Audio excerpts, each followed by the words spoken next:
अस्सलामुअलैकुम my dear friends. उम्मीद रखता हूँ आप खैरियत से होंगे। तो आज की सेशन में जो हम डिस्कस करने जा रहे हैं वो है केपीपीएससी का जो नया एडवर्टाइजमेंट है, उसमें एग्रीकल्चर ऑफिसर का जो पोस्ट है उसी के बारे में कंप्लीट गाइडेंस करेंगे। इसमें हम एलिजिबिलिटी देखेंगे, सिलेबस और पास्ट पेपर्स। यहाँ पर सबसे पहले मैं आपको इसकी जो एडवर्टाइजमेंट है उसी की तरफ से एडवर्टाइजमेंट में जो कुछ बातें हैं वो आपसे शेयर करना चाहूँगा। यहाँ पर जो एड 2026 वाला एडवर्टाइजमेंट है, ये फर्स्ट में जो 48 पोस्ट है एग्रीकल्चर ऑफिसर का। सबसे पहले तो ये बात है कि क्वालिफिकेशन इसके लिए कौन सी है, वो है एमएससी या बीएससी या जो इसके ऊपर एमफिल और पीएचडी हो, लेकिन डिग्री एग्रीकल्चर में होनी चाहिए। इसका मतलब ये है कि जो बाकी बॉटनी वाले स्टूडेंट है या फॉरेस्ट्री वाले स्टूडेंट है वो एलिजिबल नहीं है। अब दूसरी बात जो आ रही है, 48 पोस्ट है, लेकिन यहाँ पर आप याद रखिएगा 41 पोस्ट जो है वो जनरल कोटा है।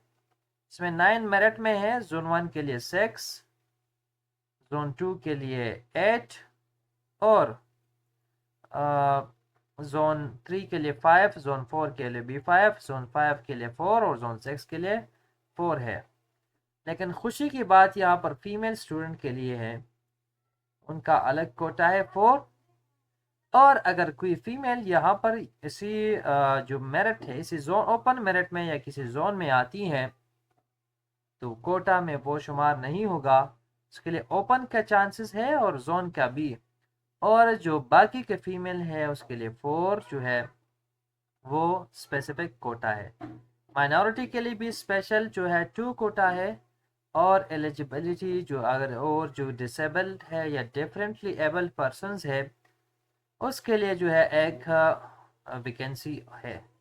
ये इन वैकेंसी से अलग है, यानी कहने का मतलब ये है अगर कोई बंदा इन जोन में और ओपन में आ जाता है तो यहाँ पर जो है ये दूसरे बंदों के लिए रह जाती है। क्लियर?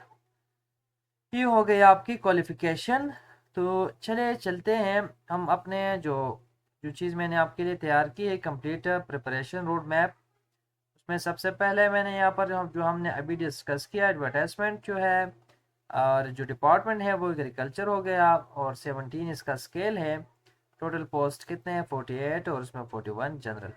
एज लिमिट यहाँ पर कौन सा होना चाहिए 21 टू 32। क्लियर?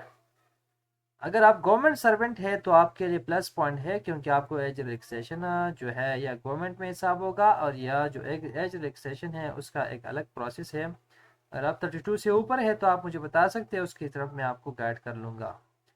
जो टेस्ट प्रिपरेशन है, इससे पहले मैं यहाँ पर जो जॉब रिस्पॉन्सिबिलिटीज़ है वो एग्रीकल्चर डिपार्टमेंट में होगा। ठीक है, क्रॉप प्रोडक्शन और प्रोडक्टिविटी। ठीक है, फर्टिलाइज़र, पेस्टिसाइड और सॉइल मैनेजमेंट। क्रॉप डिजीज़ और इंसेक्ट जो पेस्ट है, यानी जो चीज़ एग्रीकल्चर के रिलेटेड है, जो पाकिस्तान की जो फूड और एग्रीकल्चर डिपार्टमेंट है उसमें जो ग्रोथ होगा वहाँ पर आपकी क्या होगी, सारी वो सारा वर्क होगा और वहाँ पर आप एज ऑफिसर काम करेंगे। और आप पाकिस्तान की जो माशी है सूरत हाल है जो कि आपके जो खुराक के हिसाब से है उसमें आपका जो स्पेशली PARC होता है उसमें मैं डिस्कस कर लूँगा। उसी में आप जो है रिस्पॉन्सिबिलिटी आप अपना खिदमात सर अंजाम देंगे। सिलेक्शन की क्राइटेरिया में सबसे पहले तो आपने अप्लाई ऑनलाइन करनी है। यहाँ पर जो आपके के पी पी एस सी पर जो आपने के की जो ऑनलाइन सिस्टम है उसी पे आपने क्या करना है, अप्लाई करनी है। ठीक है, यहाँ पर इस पेज पे आप जो है अप्लाई कर सकते हैं, अप्लाई ऑनलाइन। ठीक है, इसी के बाद जो है दूसरा स्क्रीनिंग टेस्ट होगा, तीसरा इसके बाद इंटरव्यू होगा और चौथे फिर फाइनल मेरिट लिस्ट आता है। ठीक है, और फाइनल मेरिट लिस्ट के बाद जो है वो आपका अपॉइंटमेंट होता है। टेस्ट की सिलेबस की हम अगर बात कर ले तो यहाँ पर क्या होता है, एग्रीकल्चर सब्जेक्ट्स है और साथ में जो है जनरल सब्जेक्ट्स है।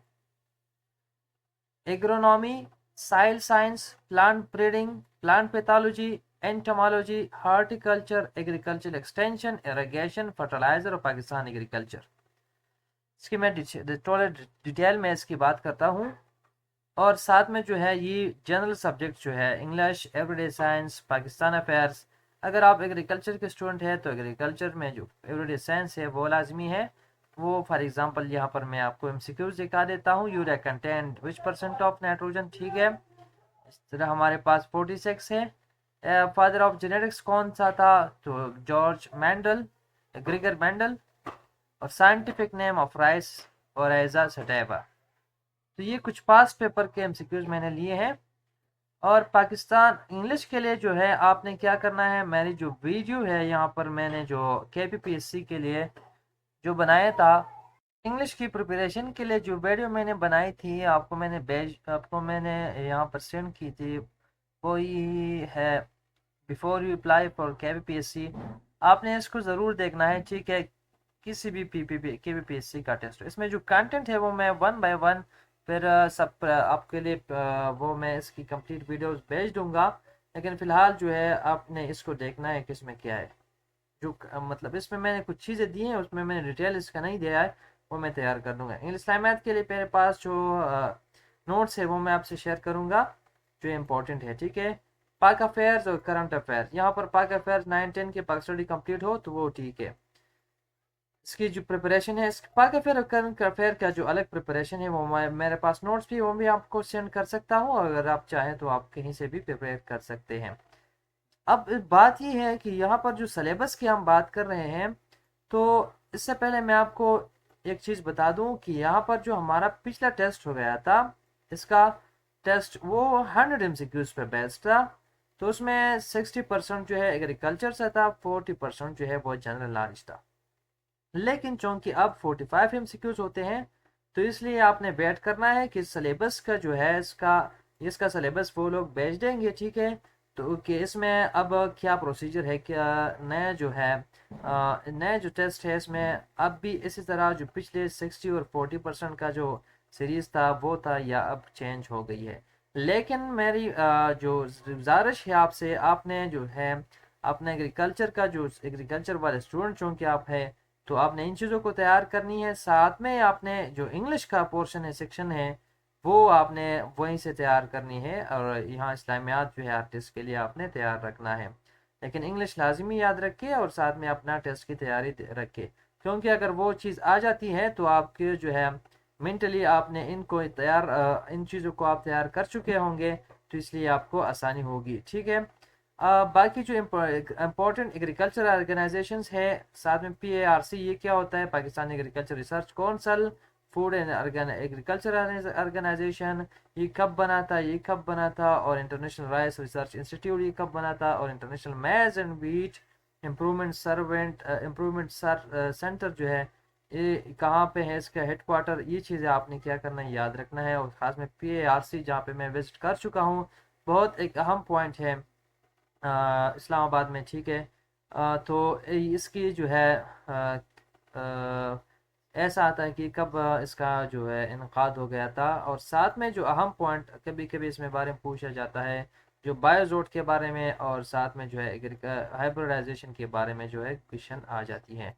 तो अब पास्ट पेपर जो है उसका मेरे पास जो अवेलेबल है वो आपसे मैं शेयर करूंगा। लेकिन यहाँ पर मैं अगर वो डिस्कस करने डिस्कस करना शुरू कर लूँ तो वहाँ पर हमारे पास वीडियो बहुत लंबी हो जाएगी।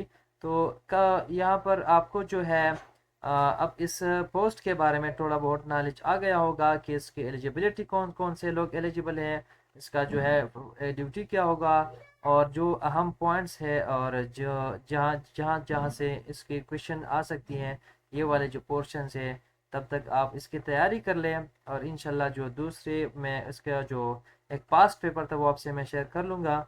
आप मुझे मैसेज भी कर सकते हैं, और यहाँ पर मैं इसका वीडियो भी अपलोड करूँगा। तो काइंडली उम्मीद रखता हूँ आपको ये वीडियो आप थोड़ा बहुत इंफॉर्मेशन आपको मिल गई होगी। और नेक्स्ट इंशाल्लाह जो भी आपका कन्फ्यूजन है वो मैं आपका क्लियर कर लूँगा। मिलते रहे इंशाल्लाह। और आपने चैनल सब्सक्राइब नहीं किया तो कर ले। इससे अच्छा होगा। बाकी हम किसी को फोर्स नहीं कर सकते हैं, लेकिन हमारी कोशिश होती है कि आपको कोई कुछ ना कुछ जो है वो नॉलेज हम दे, ठीक है। बाकी जो मैंने इंग्लिश का बता दिया और इस्लामियात का, क्योंकि मैंने अपनी इसमें जो है जो टेस्टों के साथ जो एक्सपर्टीज़ है अल्हम्दुलिल्लाह हम क्वालिफाई कर चुके हैं।